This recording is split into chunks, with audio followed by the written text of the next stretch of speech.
Je m'appelle Rolouza Anne-Emmanuel, je suis vice-présidente de l'association Esprit Tradition. Un Bradjak, c'est un véhicule motorisé ou non qu'on décore, qu'on customise à sa guise pour exprimer son talent ou pour dénoncer des choses. Et il faut savoir que le Bradjak a évolué au fil du temps. C'est-à-dire que le Bradjak qu'il y avait il y a 10-20 ans n'est plus le même qu'aujourd'hui. Par exemple, sur le territoire de Fort-de-France, il y a 3 catégories de Bradjak. Donc les Bradjak normaux, les Bradjak traditionnels et les Bradjak on va dire moins traditionnels, moins conventionnels, et les Bradchars. Donc les Bradchars, ce seront des Bradjak où on va mettre une structure dessus. Par exemple, on a eu des bateaux, on a eu des maisons, on a eu des animaux aussi. Donc voilà, c'est vraiment un véhicule qu'on décore à sa guise. C'est libre choix à nous, il n'y a vraiment pas de limite dans l'imagination, dans l'invention. Il faut aussi savoir que les normes en termes de législation et de sécurité ont changé. C'est-à-dire qu'avant, on pouvait prendre un Bradjak et descendre en ville avec ou même dans n'importe quel quartier ou commune. Mais avec le temps, ça a évolué pour des raisons de sécurité car le nombre de décibels a diminué pour les tympans.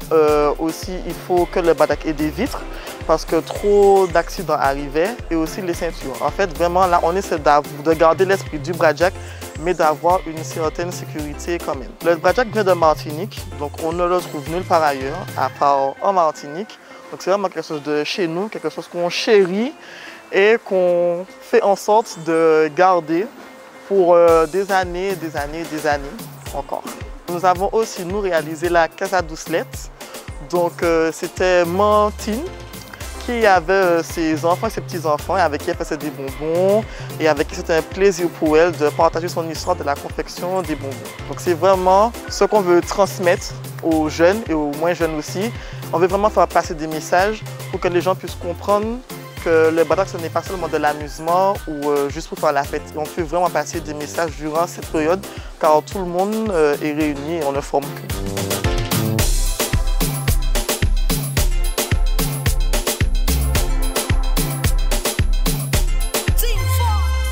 En termes de sécurité, car nous on est dans la catégorie Bradchar, on a une structure métallique sur une voiture, on a le poids, la sécurité aussi parce qu'il n'y a pas de ceinture, donc on a mis un encadrement pour qu'on puisse se tenir et aussi niveau décibels.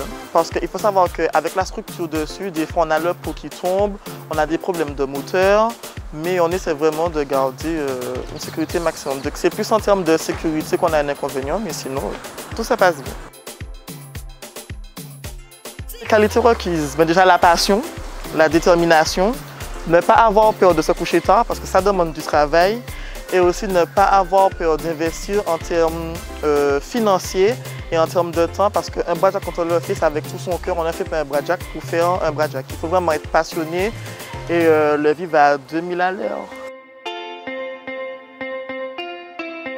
Bradjak négrier, justement, le Bradjak qui a fait la polémique sur les réseaux sociaux et un peu partout dans le monde. C'était vraiment un Bradjak qu'on a pris à cœur de faire parce qu'on s'est dit qu'en plus on était en pleine période où l'esclavage est en train de sortir, donc l'histoire de l'esclavage est en train de ressortir et on nous a cassé ce rêve-là. Donc c'était un peu déstabilisant, mais bon, on a quand même tenu le coup et l'année prochaine on s'est relevé. Mais c'était vraiment le Bradjak négrier. C'est le plus beau Bradjak qu'on s'est investi à fond, mais franchement c'était fou. De base, on a fait le Bradjak négrier parce que c'était vraiment une idée des enfants qui nous accompagnent et une autre idée aussi pour qu'on puisse montrer aux gens qu'après toutes ces années d'esclavage, après toutes ces années de souffrance, qu'on a pu se relever, surtout les enfants, ils tenaient vraiment à cœur. Surtout quand on leur a parlé, on a été au musée, on a fait des sorties, donc ils ont cherché d'eux-mêmes. On a marqué, enfin on a fait plein de choses. On a aussi lu plein de livres sur l'histoire de l'esclavage. Ça me tenait vraiment à cœur de montrer qu'il y a plusieurs années, on avait des chaînes, aujourd'hui on n'a plus de chaînes. Et aussi de montrer que les Noirs peuvent réussir, qu'il n'y a pas forcément que les Blancs. Je ne suis pas frustrée, mais je me dis que c'est une année sabbatique pour qu'on puisse revenir encore plus fort et encore plus chaud l'année prochaine.